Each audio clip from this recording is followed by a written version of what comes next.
Welcome to studios news bulletin ముందుగా headlines 2026-27 budget సన్నాహాలపై ఆర్థిక మంత్రి పయ్యావుల కేశవ్తో కీలక సమావేశం.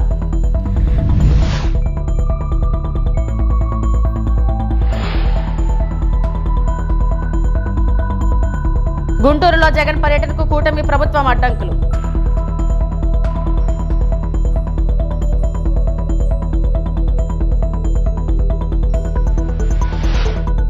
వైకాపా పాలనలో తిరుమలలో అక్రమాలు, జనసేన ఎమ్మెల్సీ నాగబాబు ఆరోపణ.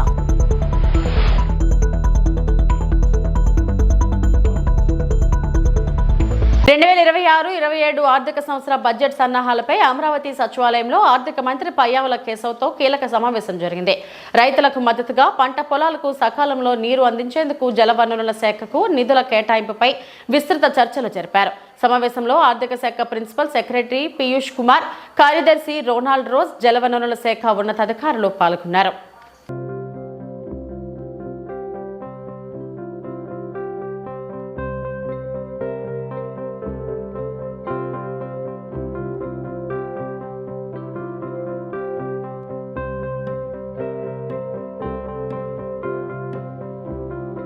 వైఎస్ జగన్మోహన్ రెడ్డి గుంటూరు పర్యటనలో కూటమి ప్రభుత్వంపై వ్యతిరేకం స్పష్టంగా కనిపించింది. టీడీపీ గుండాల చేతిలో దాడికి గురైన మాజీ మంత్రి అంబటి రాంబాబు కుటుంబాన్ని పరామర్శించాలని చూస్తే కూటమి ప్రభుత్వం కుట్రపూరితంగా పోలీస్ వ్యవస్థను రంగంలోకి దించి ఆ పర్యటనను విఫలం చేసే ప్రయత్నాలకు దిగింది. అర్ధరాత్రి వైఎస్ఆర్సీపీ నేతలకు నోటీసులిచ్చి మరీ బెదిరింపులకు దిగింది. గుంటూరుకు వెళ్లే రోడ్డులన్నింటినీ పోలీస్ చెక్ పోస్టులతో నింపేయించింది. వైఎస్ఆర్సీపీ నేతలు, శ్రేణులు, ఆఖరికి అభిమానులు సైతం అడ్డుకునేందుకు శతవిధాలా ప్రయత్నించింది. కానీ ఈ పరిణామాలన్నింటినీ ప్రజలు నిశితంగా పరిశీలించారు. ఇప్పటికే తారస్థాయికి చేరుకున్న టీడీపీ అరాచకాలను చూసి అసహ్యించుకుంటున్న జనం ఇప్పుడు మరో అడుగు ముందుకు వేశారు.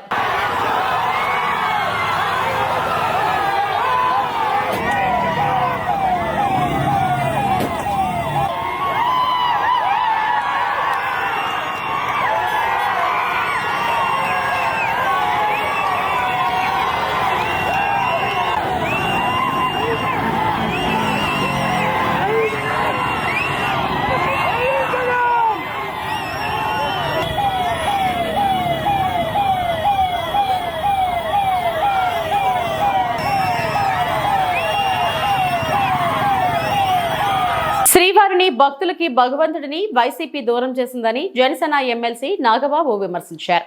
ఈ మేరకు ఆయన ఒక వీడియో విడుదల చేశారు. తిరుమల కొండపై వైకాపా దోపిడీ అంతా ఇంతా కాదు. గెస్ట్ హౌస్ లో 500 రూపాయలకు దొరికే రూమ్ ఛార్జీలు 1000 రూపాయలకు పెంచారు. ఏ మాఫియాని సంతోషపెట్టడానికి ఇలా చేశారో ప్రజలకు తెలుసు. 2.5 కోట్లు ఉన్న TTD common good front contribution ను ఒక్కసారిగా 50 కోట్లకు పెంచారు. వైకాపా ప్రభుత్వ హయాంలో అంతర్వేదిలో రథం దగ్ధమైతే కేసును సిబిఐ కోర్టుకు అప్పగిస్తామని మసిపూసి మారడికాయ చేశారు. దీనిపై ఒక్క వైకాపా నాయకుడు మాట్లాడలేదని నాగబాబు ఆగ్రహం వ్యక్తం చేశారు. నమస్తే, నేను మీ నాగబాబుని. ఒక సగటు భారతీయుడిని, ఒక హిందువుని.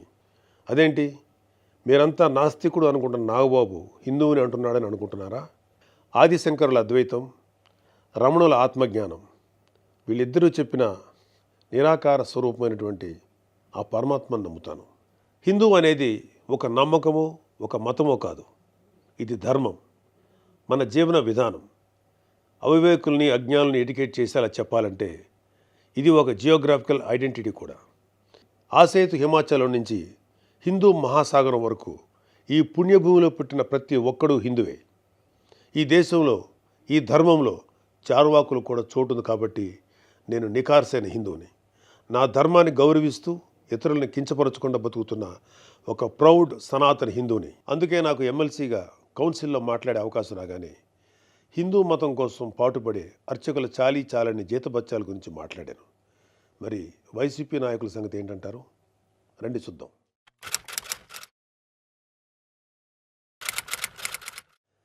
సెప్టెంబర్ 6, 2020 అంతర్వేది శ్రీ లక్ష్మీ నరసింహస్వామి వారి రథం దగ్ధమైన రోజు. రాష్ట్ర వ్యాప్తంగా ఉన్న హిందువులందరి మనోభావాలు దెబ్బతిన్న రోజు. అప్పటి వైసీపీ ప్రభుత్వం ప్రతిపక్షాల ఒత్తిడికి తలొగ్గి కేసుని సిబిఐకి అప్పచెప్తామని చెప్పింది. కట్ చేస్తే 2023లో ఒక హిందూ హక్కుల యాక్టివిస్టు ఆర్టీఐ వేశాడు. దానికి సిబిఐ ఏం సమాధానం చెప్పిందో తెలుసా? అసలు ఈ కేసు మేము టేకప్పే చేయలేదని చెప్పారు. మసిపూసి మారేడికాయ చేయడంలో ఎక్స్పర్ట్స్ అయినటువంటి ఒక్క వైసీపీ నాయకుడైనా దీని మీద మీడియాలో మళ్ళీ మాట్లాడడం చూసారా? అయినా వీళ్ళకి అవతల వాళ్ళ పర్సనల్ జీవితాల మీద ఉన్న ఇంట్రెస్ట్ మన హిందూ దేవాలయాల మీద ఎక్కడ ఉంటుంది?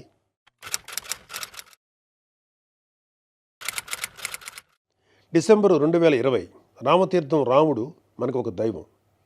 మహావిష్ణువు అవతారం మాత్రమే కాదు, అంతకు మించి ఈ దేశం తాలూకు ఆస్తిత్వం రామకథలో ఉంది. ఒక మనిషి ధార్మికంగా ఎలా బ్రతకాలో రామాయణం చెప్తుంది. రామాయణంలో మారీచుడు చెప్తాడు, రామో విగ్రహవాన్ ధర్మ సాధు సత్య పరాక్రమ అని. ఈ భూమి మీద రాశీభూతమైన ధర్మమే శ్రీరాముడిని నమ్మే జాతి మనది. అలాంటి రాముడి శిరస్సును నరికినా పట్టించుకోని ప్రభుత్వం వైసీపీ ప్రభుత్వం. అప్పటి ప్రభుత్వం ఇన్వెస్టిగేషన్లో చూపించిన నిర్లక్ష్యం వల్ల దీని వెనుకున్న అసలు దోషులను శిక్షించలేక ఏదో నామకే వాస్తే కేసులు పెట్టి దీన్ని నీరు కార్చారు. అయినా మీకు మీ మంత్రులకి రిలీజ్ సినిమాలకు రివ్యూలు ఇవ్వడం మీద ఉన్న శ్రద్ధ రాముడి మీద ఎందుకు ఉంటుంది?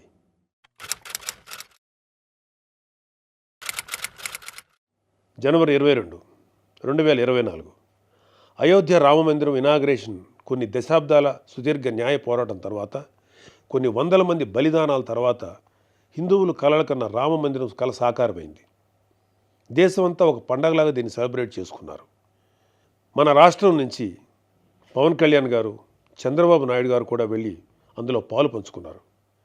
కానీ ఈరోజు హిందువుల మీద ఎక్కడ లేని ప్రేమ వలకపోస్తున్న వైసీపీ నాయకుడు గారు కనీసం ఫార్మాలిటీకైనా ఒక ట్వీట్ కానీ ఒక వీడియో బయట కానీ పెట్టారా?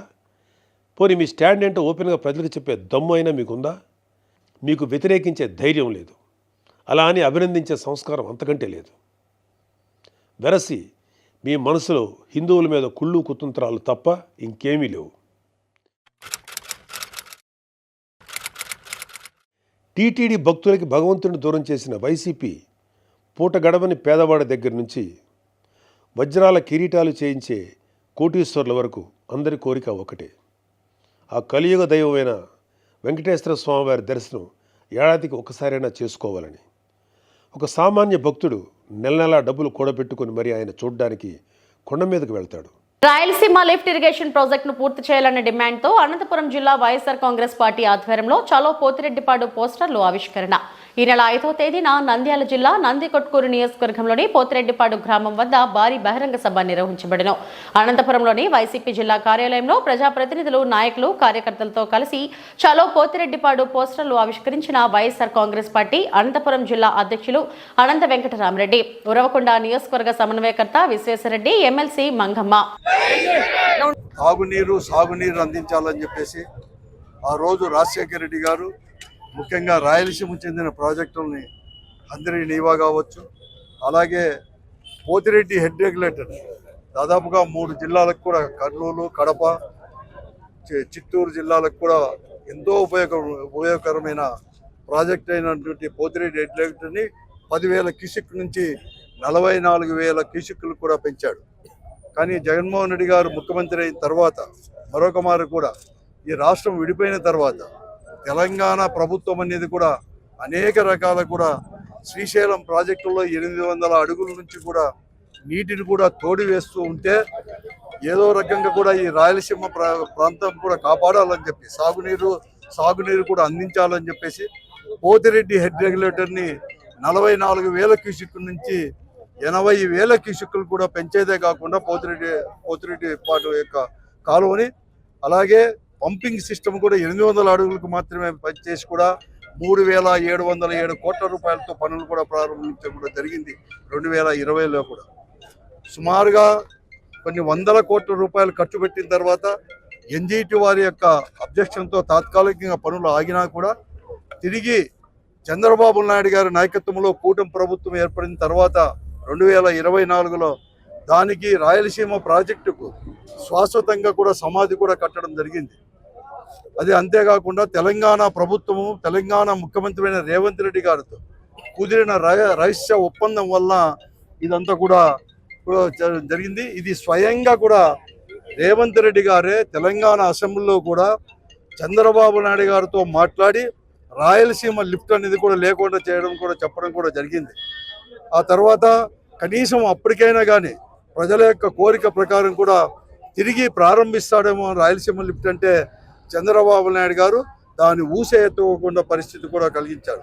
కాబట్టి రాయలసీమ ప్రజలు, ముఖ్యంగా రాయలసీమ 4 జిల్లాలు, నెల్లూరు, ప్రకాశం జిల్లాలు అందరూ కూడా కలిసి 2 డిమాండ్లతో చలో పోతిరెడ్డిపాడు వెంటనే రాయలసీమ లిఫ్ట్ పనులు ప్రారంభించాలని చెప్పేసి, అలాగే హంద్రీ నీవాను కూడా ప్రాజెక్టు కూడా వెడల్పు చేయాలని చెప్పేసి ఈ 2 డిమాండ్లతో కూడా మేము అనేది కూడా చలో పోతిరెడ్డిపాడు అని చెప్పి పోతిరెడ్డి దగ్గర బహిరంగ సభ కూడా 5వ తేదీ కూడా ఏర్పాటు చేయడమైంది.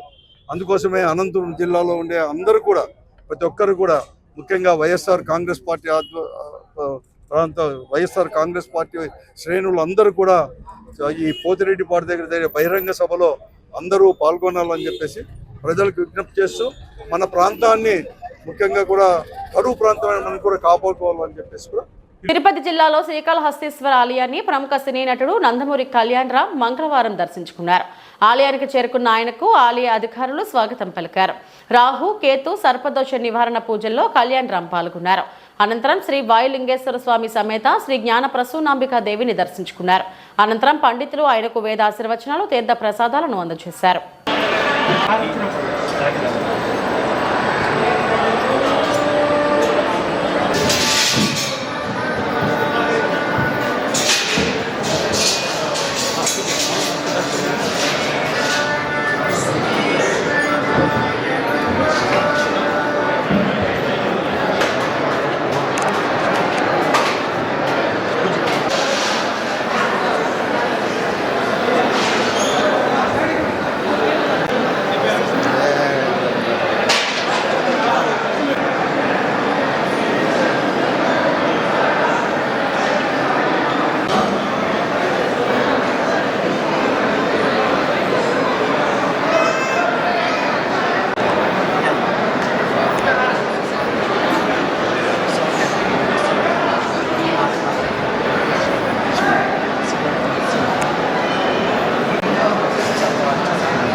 రైల్వే కోడూరు ఎమ్మెల్యే ఆరవ శ్రీధర్, హర్ష వీణపై వివిధ మీడియాలలో వస్తున్న అభియోగాలపై జనసేన పార్టీ అధిష్టానం నియమించిన త్రిసభ్య కమిటీ విచారణ దాదాపుగా పూర్తయింది. MSME chairman Tammireddy Sivasankar, TC Varun, రమాదేవిలతో కూడిన కమిటీ రైల్వే కోడూరులో స్థానిక నాయకులు, కార్యకర్తలతో పాటు ఎమ్మెల్యే ఆరవ శ్రీధర్ను విచారించింది. ఈ సందర్భంగా కమిటీ సభ్యులు పార్టీ సిద్ధాంతాలకు లోబడి అన్ని అంశాలను పరిశీలించినట్లు తెలిపారు. విచారణలో సేకరించిన వివరాలు, ఆధారాలతో కూడిన నివేదికను త్వరలోనే జనసేన పార్టీ అధిష్టానానికి సమర్పించనున్నట్లు వెల్లడించారు. విచారణ అనంతరం ఎమ్మెల్యే ఆరవ శ్రీధర్ మాట్లాడుతూ, వ్యక్తిగత విషయాలను పార్టీకి అంటగట్టడం సరికాదని, చట్టబద్ధంగా ఎదుర్కొంటానని, పార్టీ సిద్ధాంతాలకు కట్టుబడి ఉంటారని తెలిపారు. ఈ వ్యవహారంపై తుది నిర్ణయం పార్టీ అధినేత పవన్ కళ్యాణ్ తీసుకుంటారని పార్టీ వర్గాలు వెల్లడించాయి.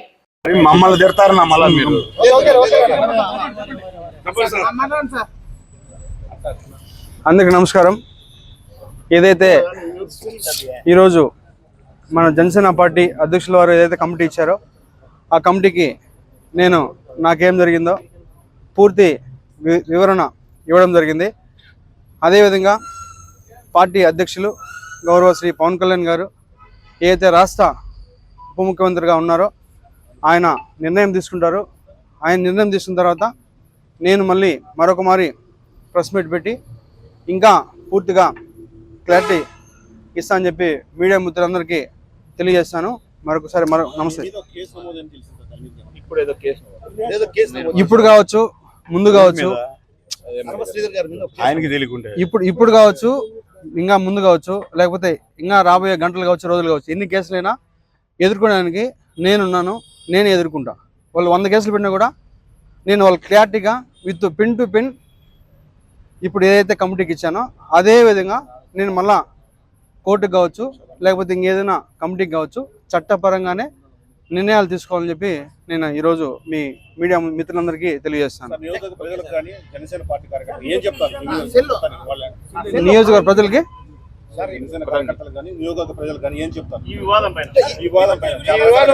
ఓకే కమిటీ ఒక నిమిషం నాకు ఎవరైతే ఆ వ్యక్తికి జరిగిందో పూర్తిగా ఇది వ్యక్తిగత విషయం. దయచేసి ఎవరు కూడా పార్టీలకి రుద్దొద్దు. ముఖ్యంగా జనసేన పార్టీ అనే పేరు ఎత్తకుండా వ్యక్తిగత జరిగిన విషయం కాబట్టి వ్యక్తిగతంగానే నేను కమిటీకి సబ్మిట్ చేశాను. కమిటీ ఏదైతే మన పార్టీకి చెప్తుందో అదేవిధంగా పార్టీకి కూడా నాకు చెప్తారో ఆ చెప్పిన తర్వాతే నేను ముందుకెళ్తాను. సరే, ఇది ప్రజాబాహుళ్యం కాదా? ఒక నిమిషం ఇది ప్రజాబాహుళ్యం కాదా? ప్రజాబాహుళ్యం ఇంత ట్రాన్స్పరెంట్ బయట ఉంటే ఒక నిమిషం మీరు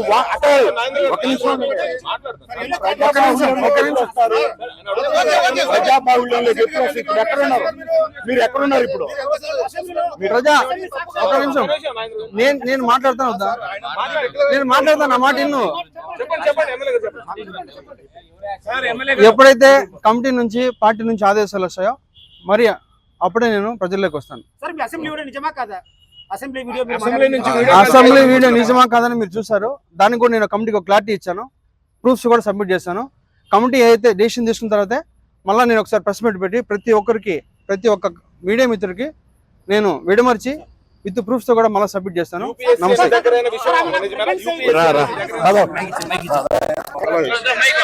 మోహన్ బాబు యూనివర్సిటీలో విద్యార్థి సంఘం నాయకులను కిడ్నాప్ చేయడాన్ని నిరసిస్తూ అనంతపురం జిల్లా విద్యార్థి ఐక్య సంఘాల నాయకులు పరమేష్, ఎస్ఎఫ్ఐ జిల్లా ప్రధాన కార్యదర్శి చంద్రశేఖర్ యాదవ్, వైసీపీ విద్యార్థి విభాగం జిల్లా నాయకులు పృథ్వీ, ఏఎస్బి జిల్లా ప్రధాన కార్యదర్శి కుల్లయ్య స్వామి, ఏఎస్ఎఫ్ జిల్లా ప్రధాన కార్యదర్శి ఆధ్వర్యంలో అంబేద్కర్ విగ్రహం వద్ద పెద్ద ఎత్తున నిరసన వ్యక్తం చేశారు. యూనివర్సిటీలో జరుగుతున్న అవినీతి అక్రమాలను ప్రశ్నించే క్రమంలో వెళ్లిన విద్యార్థి సంఘం నాయకులను బౌన్సర్ల చేత భౌతిక దాడులకు పాల్పడమే కాకుండా కిడ్నాప్ కు పాల్పడిన మోహన్ బాబుపై తక్షణం కేసు నమోదు చేసి చర్యలు చేపట్టాలని వారు డిమాండ్ చేశారు. అధికార తెలుగుదేశం పార్టీ నాయకులు ఎన్నికల ముందు మోహన్ బాబు యూనివర్సిటీ అక్రమాలపై అధికారంలోకి రాగానే చర్యలు చేపడతామని చెప్పిన మంత్రి లోకేష్ నేడు మోహన్ బాబు యూనివర్సిటీకి కొమ్ము కాస్తున్నారని ఆరోపించారు. కార్యక్రమంలో విద్యార్థి నాయకులు పెద్ద ఎత్తున పాల్గొన్నారు. ఏదైతే తిరుపతి నగరంలో ఈ రోజు మోహన్ బాబు యూనివర్సిటీలో జరుగుతున్నటువంటి ఫీజుల దోపిడీ, ఫీజుల దందాన్ని వ్యతిరేకిస్తూ ఎస్ఎఫ్ఐ, ఏఎస్ఎఫ్, ఎన్ఎస్యుఐ నాయకులు కలెక్టర్ కార్యాలయం వద్ద ధర్నా కార్యక్రమం నిర్వహించడానికి వెళ్తున్నటువంటి విద్యార్థి నాయకులను మోహన్ బాబు సంబంధించినటువంటి బౌన్సర్లు, వాళ్ళ అనుచరులు అక్రమంగా కిడ్నాప్ చేసి వాళ్ళని తరలించడం జరిగింది. ఈరోజు సూటిగా మేము అడుగుతున్నాం ఈ రాష్ట్ర ప్రభుత్వాన్ని, ఈ రాష్ట్రంలో విద్యా సంస్థల్లో ఫీజు దోపిడీ జరుగుతుంటే నియంత్రణ చట్టం ఏర్పాటు చేయాల్సినటువంటి నారా లోకేష్ గారు, విద్యాశాఖ మంత్రి గారు ఈరోజు నిద్ర మత్తులో ఉన్నారు కాబట్టి ఈరోజు మోహన్ బాబు యూనివర్సిటీలో ఇంత పెద్ద ఎత్తున ఫీజుల దోపిడీ జరుగుతుంది. ఈరోజు మోహన్ బాబు యూనివర్సిటీలో గతంలో వేల కోట్ల రూపాయలు స్కామ్ జరిగింది. వాళ్ళ రియంబర్స్మెంట్ డబ్బులన్నీ కూడా మోహన్ బాబు సంబంధించిన ట్రస్ట్ ద్వారా వాళ్ళు డ్రా చేసుకొని విద్యార్థులకు డబ్బులు ఇవ్వలేదు, రియంబర్స్మెంట్ ఇవ్వలేదు, విద్యార్థులు మోసం చేశారని ప్రభుత్వ నివేదికలు వచ్చాయి. కోర్టులో కేసు ఉంది. కానీ ఈ రాష్ట్ర ప్రభుత్వం మోహన్ బాబు యూనివర్సిటీ దగ్గరికి వెళ్ళాలంటే ఈ రాష్ట్రంలో ఉన్నటువంటి విద్యాశాఖ మంత్రి గారు మోహన్ బాబు యూనివర్సిటీలోకి అడుగు పెట్టాలన్నా, అధికారులు అడుగు పెట్టాలన్నా భయపడుతున్నారు. మేము సూటిగా అడుగుతున్నాం, మీకెందుకు ఎందుకు మోహన్ బాబు యూనివర్సిటీ అంటే అంత భయం అని అడుగుతున్నాం. మీరు వెళ్ళకపోతే మాలాంటి విద్యార్థి నాయకులు ప్రశ్నిస్తే మాలాంటి వాళ్ళని అక్రమంగా ఈ రోజు కిడ్నాప్ చేస్తున్నారు. మోహన్ బాబు నువ్వు సినిమాలోనేమో హీరోగా ఉన్నావు, కానీ నిజ జీవితంలో ఏమో విలన్ గా ప్రవర్తిస్తున్నావు. విద్యార్థులకు విద్యాబుద్ధులు నేర్పించాల్సినటువంటి మోహన్ బాబు యూనివర్సిటీలో ఇంత పెద్ద ఎత్తున ఫీజుల దోపిడీ జరుగుతుంది. ఇప్పటికైనా ఈ రాష్ట్ర ప్రభుత్వం స్పందించి దీనిపై ప్రత్యేకమైనటువంటి కమిటీ వేసి విచారణ చేసి ఆ యూనివర్సిటీపై చర్యలు తీసుకొని ఆ యూనివర్సిటీ గుర్తింపు రద్దు చేయాలా. అదేవిధంగా ఏదైతే మోహన్ బాబు యూనివర్సిటీ సంబంధించిన అనుచరులు విద్యార్థి నాయకులను అక్రమంగా కిడ్నాప్ చేశారో వాళ్ళపై క్రిమినల్ కేసులు వెంటనే నమోదు చేసి వాళ్ళని రిమాండ్ పంపించాలా. రిమాండ్ పంపించేందుకు ఐక్య విద్యార్థి సంఘాలుగా ఎస్ఎఫ్ఐగా కూడా ఈ రాష్ట్ర వ్యాప్తంగా పెద్ద ఎత్తున ఆందోళన కార్యక్రమాలు నిర్వహిస్తాం. మోహన్ బాబు యూనివర్సిటీ విద్యార్థులకు న్యాయం జరిగేంత వరకు మా పోరాటం ఆగదని ఈ సందర్భంగా తెలియజేస్తున్నాం. ఈరోజు కూటమి ప్రభుత్వం ఏర్పడిన తర్వాత రాష్ట్రంలో దేని మీద కాన్సన్ట్రేషన్ చేస్తాందిరా అంటే దౌర్జన్యాలు, దాడులు, కిడ్నాపులు, మానభంగాలు ఇవే తప్పించి ఎక్కడైనా అభివృద్ధి గురించి మాట వినిపిస్తుందా అని మేము ప్రశ్నిస్తున్నాం. ఈరోజు తిరుపతిలో ఏదైతే మోహన్ బాబు గారి కాలేజు అవినీతి చిట్టా బయటికి వచ్చిందో ఆ దాని గురించి ఫీజుల విషయం అయితేనేమి అక్కడ విద్యార్థులు ఎదుర్కొంటున్నటువంటి సమస్యల గురించి ప్రశ్నించేటువంటి వామపక్ష విద్యార్థి నాయకులు వినోద్ గారు అయితేనేమి, అక్బర్ గారు అయితేనేమి వీరు ప్రశ్నించాలని ముందుకొస్తే మన మోహన్ బాబు గారు వారి యొక్క బౌన్సర్లతో ఈరోజు వాళ్ళని కిడ్నాప్ చేసే ఆలోచన చేసి కుట్రల్ని పన్ని ఈరోజు వాళ్ళని కిడ్నాప్ చేసిన ఘనత ఈరోజు కూటమి ప్రభుత్వంలో మోహన్ బాబు గారికే దక్కుతుంది. ఇంత జరుగుతున్న మంత్రి నారా లోకేష్ గారు మీకు జిల్లానే కదా, మీరు ఏమైనా గుడ్డి గాడిదకి పండ్లు తోముతున్నారా అని చెప్పి మేము వైఎస్ఆర్ విద్యార్థి విభాగంగా ప్రశ్నిస్తున్నాం. అంటే విద్యార్థి కుసుమాలుగా విద్యార్థులు అనేక కాలేజీ నుండి అనేక విషయాలు నేర్చుకుంటారు. మీ కాలేజీ నుండి ఈ విధమైన కిడ్నాప్లు, ఈ విధమైన బెదిరింపు ధోరణులు నేర్చుకోవాలనే మీరు ప్రయత్నిస్తాండేది అని మేము వైఎస్ఆర్ విద్యార్థి విభాగంగా సూటిగా హెచ్చరిస్తున్నాం. ఈ రోజు మన వామపక్ష విద్యార్థి నాయకుల అరెస్టుకి నిరసనగా ఏదైతే వాళ్ళ యొక్క జగిత్యాల ఎమ్మెల్యే సంజయ్ కుమార్ పై దాఖలైన అనర్హత పిటిషన్ను తెలంగాణ స్పీకర్ ప్రసాద్ కుమార్ కొట్టేశారు. సంజయ్ పై అనర్హత వేయాలని కోరుతూ BRS MLA Jagadish Reddy petition దాఖలు చేశారు. ఆ పిటిషన్ను కొట్టేస్తూ స్పీకర్ నేడు తీర్పునిచ్చారు. పార్టీ మారడానికి సరైన ఆధారాలు లేవని పేర్కొన్నారు. స్పీకర్ తీర్పుపై ఎమ్మెల్యే సంజయ్ స్పందించారు. తాను బీఆర్ఎస్ పార్టీకి చెందిన ఎమ్మెల్యేనని ఆయన స్పష్టం చేశారు. నా జీతం నుంచి నెలకు 5,000 రూపాయలు బీఆర్ఎస్ పార్టీకి కట్ అవుతున్నాయి. నేను బీఆర్ఎస్ ఎమ్మెల్యేనే అని అఫిడవిట్ ఇచ్చానని సంజయ్ తెలిపారు. ఈనాటికి కూడా నేను బీఆర్ఎస్ ఎమ్మెల్యేనే, నేను బీఆర్ఎస్ పార్టీ నుంచి గెలిచిన, ఈనాటికి కూడా బీఆర్ఎస్ ఎమ్మెల్యేనే. జగిత్యాల అభివృద్ధి కోసం ప్రభుత్వంతో కలిసి పనిచేస్తున్నా, జగిత్యాల అభివృద్ధి కోసం కలిసి పనిచేస్తున్నా. నేను అంతకుముందు డిసెంబర్లో కూడా కలిసినాక ఒక లెటర్ కూడా వచ్చింది, ఎమ్మెల్యే వచ్చిండు డిసెంబర్ 19 నాడే సీఎంఓ ఆఫీస్ నుంచి. తర్వాత కూడా కలిసి కొన్ని నిధులన్నీ రిలీజ్ చేయించిన. ఆ తర్వాత జూన్ 23 అనుకుంటా, డేట్ అటు ఇటు జాగలేదు, ఎందుకంటే నేను పర్టికులర్గా జాయిన్ అవుతుంది పోలేదు కాబట్టి. కలవడానికి పోతే తెల్లవారే ముఖ్యమంత్రి గారు కలిసిన తెల్లవారే ఎలాంటి అథెంటిసిటీ లేని, ఆధారాలు లేని మీడియా ప్రచారంతో నేను ఇవ్వలే స్టేట్మెంట్, ముఖ్యమంత్రి గారు ఇవ్వలే, నాతో ఉన్న మంత్రులు ఇవ్వలే. కలిసి పనిచేస్తామని చెప్పి పోయి నేను చాలువ కప్పితే వారు నాకు కండవ కప్పితే నేను కాంగ్రెస్లో చేరినట్టు చెప్పి బీఆర్ఎస్ నాయకులు వచ్చి నా హాస్పిటల్ మీద రచ్చ చేసి నా దిష్టి బొమ్మ తలబెట్టారు. నాకు ఒక అవకాశం కూడా ఇవ్వలేదు వివరణ ఇవ్వడానికి, నాకు ఒక నోటీస్ ఇవ్వలేదు. మన కవితమ్మ అదే అడుగుతుంది కదా, వివరణ అడిగి. ఎవరికైనా ప్రజాస్వామ్యంలో హక్కు ఉంటుంది. మర్డర్ చేసినోనికే, హత్య చేసినోనికే ట్రయల్ నడుతుంది కోర్టులో. అలాంటిది నేను ముఖ్యమంత్రి గారిని కలవగానే, వారికి శాలవాప్తే నాకు కండువ కప్పగానే తెల్లవారంగానే నా ఇంటి మీద దాడి, తహసీల్ చౌరస్తాల దాడి మీరందరూ కూడా చూసిండ్రు. అదే రోజు నా మీద అఫిడవిట్ వేసి డిస్క్వాలిఫై చేయమని చెప్పి స్పీకర్ దగ్గర పిటిషన్ వేసిండ్రు. అయినా కానీ ఆ రోజు నుంచి మార్చి వరకు, అది వాళ్ళిచ్చి వాళ్ళు ఆపేంత వరకు బీఆర్ఎస్ లెజిస్లేటర్ పార్టీకి నెలకు 5,000 రూపాయలు మా జీతం నుంచి కట్ అయితే నేను ఎన్నడూ అబ్జెక్షన్ చేయలే. నేను బీఆర్ఎస్ లెజిస్లేటర్ పార్టీ సభ్యున్నే, నేను అబ్జెక్షన్ చేయలే. నేను అంటున్నారు అఫిడవిట్ ఇచ్చిండు, వాస్తవమే. అఫిడవిటే కాదు నెలకు 5,000 కట్టినా భయ్, అఫిడవిటే కాదు నెలకు 5,000 కట్టా. కాదంటే ఏదైనా విప్ జారీ చేస్తే రేపటి నాడు బీఆర్ఎస్ వాళ్ళు ఎవరికైనా చేయండి ఈ బిల్ మద్దతు ఇవ్వమంటే అటే చెప్తాను నేను. మరి ఇవాళ మాట్లాడుతూ ఉంటే ఈ రకం. కానీ అయినా నన్ను ఎంత విమర్శించినా, ఎన్ని మాటలన్నా నోరుదేముందా. నేను ఒక పార్టీ నాయకులను వాళ్ళు బాధ అనిపిస్తే, ఒక పట్టణ నాయకులు ఇష్టం వచ్చినట్టు మాట్లాడి యువ నాయకుడు మాట్లాడరాదా నోటికి వచ్చినట్టు. ఇంకోటి ఎవడో టికెట్ రాలేదు ఎక్కడో మాట్లాడారు, అట్లా నేను కూడా కానీ ఏనాడు కూడా నేను స్థానిక బీఆర్ఎస్ నాయకుల గురించి కానీ అధిష్టానం గురించి కానీ ఈ రోజుకు నేను విమర్శించలేదు. పనులు జరుగుతున్నాయి కాబట్టి, జగిత్యాల అభివృద్ధికి నిధులు వచ్చినాయి కాబట్టి, ముఖ్యమంత్రిగా నేను పోతే కానీ మంత్రులు కానీ మిగతా నాయకులు కానీ నన్ను ఆదరించి నాకు పనులు చేస్తున్నారు కాబట్టి, జగిత్యాల ప్రజలకు పనులు చేస్తున్నారు కాబట్టి, నాకు కాదు నాకంటే ఏముంటుంది పరిస్థితులు అందరూ అనుకున్నట్టు అంత లేవు, పనులు చేస్తున్నారు కాబట్టి ఖచ్చితంగా నేను కలుస్తున్నా. కానీ ఏనాడు విమర్శించలేదు.